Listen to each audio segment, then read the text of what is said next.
Исәнмесез, эфирдә аңлалыклар вакыты, студияда Лина Хәсәншина.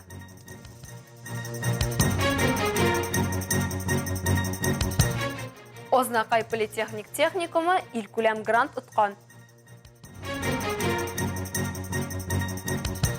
Бөгелмә районы Ефанов авылына 195 ел. Әлмәттә фридайвинг дисциплинасын үстерәләр. Татарстанда 2019-2025 елларга чит илләрдә яшәүче ватандашларның Татарстан Республикасына үз ирекләре белән күченүенә ярдәм күрсәтү дәүләт программасы буенча республикага кайтучы гражданнар санын арттырырга җыеналар. Татарстан Министрлар Кабинеты карары проектын республиканың хезмәт, халыкны эш белән тәэмин итү һәм социаль яклау министрлыгы эшләде. Документ коррупциягә каршы экспертиза уза. 21 июльгә кадәр эксперт бәяләмәләре кабул ителәчәк. Россиянең бу дәүләт программасында катнашучылар һәм аларның гаиләләре әгъзалары саны 2024 һәм 2025 елларда алдан планлаштырылган 150 кеше урынына ел сайын 300 кеше тәшкил итәргә тиеш. Татарстанга кайткан һәм Татарстан буенча Эчке эшләр министрлыгында хисапка алынган кешеләр турында сүз бара. Шул ук вакытта республика программасын финанслау күләме үзгәрешсез кала. 2024 елда 900 миллион сум тәшкил итә. Әлмәт районы территориясен тикшерү барышында экология министрлыгының Көньяк-Көнчыгыш территориаль идарәсе инспекторлары тарафыннан Рус Акташы авыл җирлегендә рөхсәт ителмәгән чүплек ачыкланды.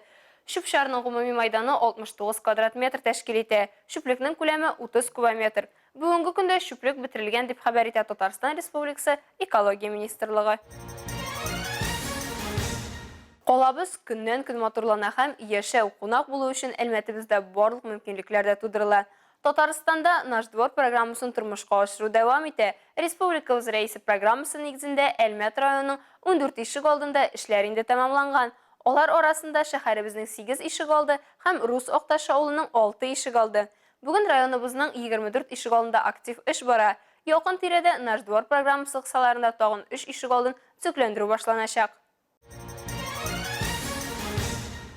Ознакай политехник техникумы федераль бюджеттан субсидияләр рәвешендә грантлар бирү конкурсында катнашып, җиңүчеләрнең берсе дип танылды. Ул 2024 елда Россия Федерациясының мәгарифне үстерү дәүләт программасының профессионалитет федераль проектында катнашты. Проект ким дигәндә 3 ел 2024-2026 еллар дәвамында гамәлгә ашырылачак. Анда 4 һөнәри белем бирү учреждениесе, шулай ук Татнефть компаниясе һәм Союз Агро җәмгыяте катнаша. Бу хакта безгә Ознакай политехник техникумы директоры Роберт Хаснетдинов аңлатма бирде. Федеральный проект «Профессионалитет» предусматривает обеспечение хозяйствующих субъектов реального сектора экономики рабочими кадрами и специалистами, востребованными именно на текущий период. Роберт Хаснетдинов әйтүенә караганда, проект авыл хуҗалыгы юнәлешендә гамәлгә ашырылачак. Проект кысаларында 2024 елда агроүсеш үзәге булдырыла. Заманча техника һәм җиһазлар сатып алу, уку җитештерү базасында ремонт эшләре үткәрү планлаштырыла. Остаханәләр, төрле техника белән эш төрләре буенча зоналар, авыл хуҗалыгы һәм автотранспорт юнәлеше буенча аппарат программа комплекслары җиһазландырылачак. Грантның гомуми суммасы 145 миллион сум тәшкил итә. Сүз уңаеннан, техникумга 2018 елда дәүләт программасы кысаларында капиталь төзекләндерү үткәрелгән. Шулай ук тулай торак яңартылган. 8000 квадрат метр якын булган уку комплексына бүтән төрле ремонт эшләре үткәрелде. 100 миллионга якын акча тотылды. Һәм инде бүгенге көндә безнең укучыларыбыз өчен бик яқты, күркәм бинада бүтән шартларда тудырылган.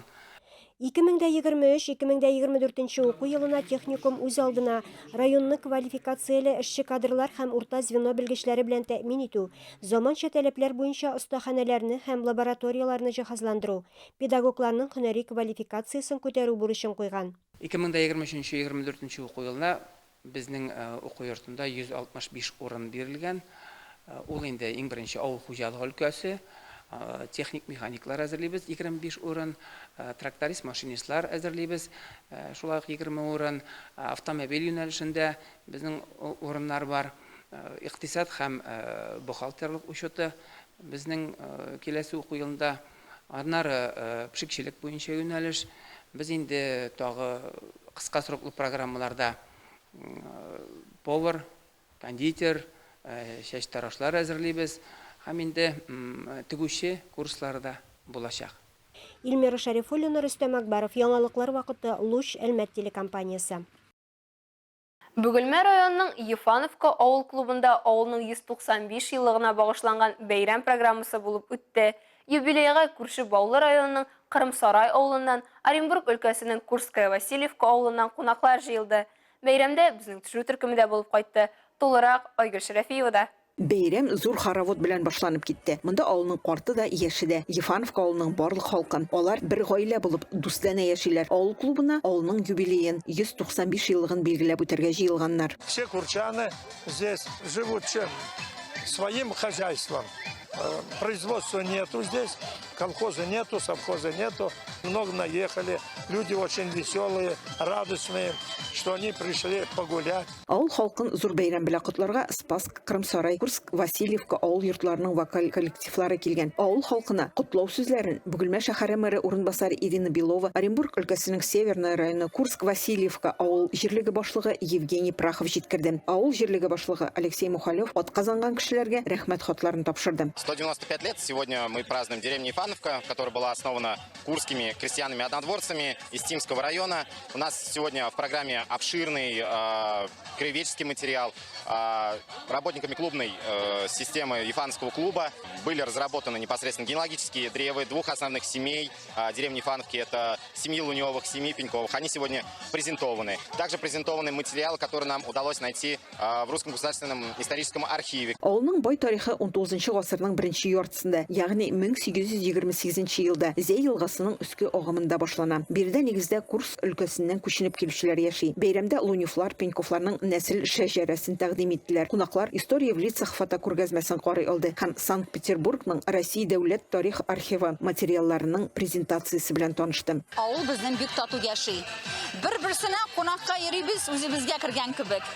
Без монда бит авылда барысы да туганнар бер-берсенә. Барсы да туган. Менә мин шундый телим, 200 юбилейна барсы да шулай исән-сау булып, килеп, шулай матур гына бәйрәм итәргә. Авыл өчен бу бәйрәм үзенчәлекле булды. Халык һәм кунаклар озак аерыла алмый тордылар. Алар күптән күрмәгән туганнары, дуслары белән очрашты. Айгөл Шәрәфиева, Зирак Сәйдкулов, яңалыклар вакыты, Әлмәт Луч телекомпаниясе. Якшәмбе калабызда Татнефть турды Татарстан Альметьевск дип исемләнгән велоузыш үтәчәк. Әлмәт нефть башкаласы исеме белән бер рәттән илебез күләмендә Россиянең велосипед башкаласы дигән исемне йөртә. 23 июльдә узачак велоузышта һәвәскәрләр дә, профессионаллар да катнаша ала. Спортчылар 25, 50, 75 һәм 100 км аралыкны сайлый ала. Катнашырга теләге булган балалар өчен Тимир Kids велозаездында катнашып була. Олар өчен Бегавелда 300 метр һәм велосипедта 1000 метр дистанция каралган. Тулырак мәгълүмат белән timirman.org сайтында танышырга була. Йөзү иң масса күләм һәм популяр спорт төрләренең берсе. Фридайвинг яки сулышны тоткарлап су астында йөзү су асты спорты дөньясындагы иң мавыктыргычы. Бу спорт төре йөзүчедән көч чыдамлыкны һәм үз тәнен контрольдә тотуны таләп итә. Фридайверлар су астында искиткеч тирәнлекләргә ирешә алалар, диңгез дөньясының матурлыгыннан ләззәтләнәләр һәм иреклек хисләрен кичерәләр.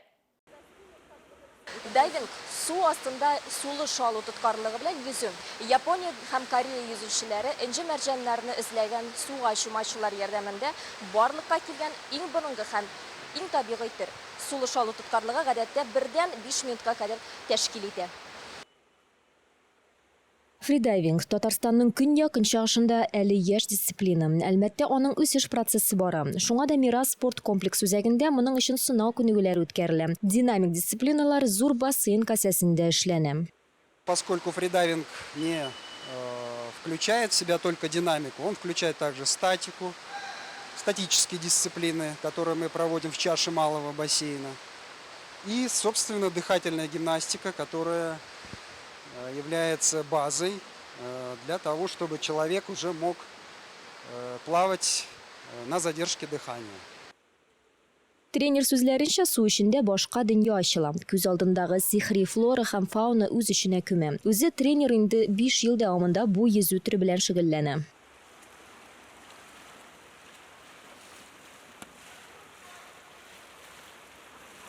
Когда ты с поверхности заглубляешься на метров 20-25 и смотришь снизу на рыб, которые наверху над тобой плавают, это достаточно увлекательное зрелище и позволяет, так сказать, совершенствоваться дальше и дальше.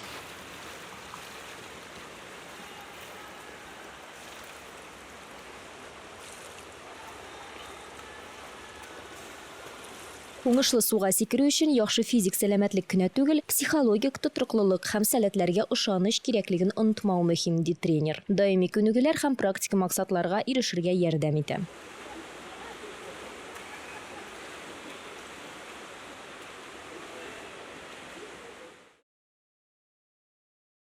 Луч Әлмәт телекомпаниясе «А-ну-ка, бабушки, а-ну-ка, дедушки» әбиләр һәм бабайлар телевизион проектын башлап җибәрде. Конкурста 60 яшьтән өлкәнрәк гаилә парлары катнаша ала. Моның өчен 1 сентябрьгә кадәр гаиләгездәге буыннан буынга күчә торган традицияләр турында сөйләп, шөгыльләрегезне күрсәтеп, видео язмаларыгызны экраннардагы почта адресына җибәрә аласыз. Компетентлы жюри җиңүчеләрне 18 сентябрьдә конкурсның финалында билгеләячәк. Финалистларны безнең партнерлардан затлы бүләкләр көтә. Нинди генә яшьтә булсак та, актив яшәү рәвеше алып барырга мөмкинлеген һәркемгә исбатлагыз. Әлегә шулар, мин Лина Хәсәншина һәм монтаж операторы Динара Гайнутдинова сезнең белән сау булашабыз. Исән-имин булыгыз.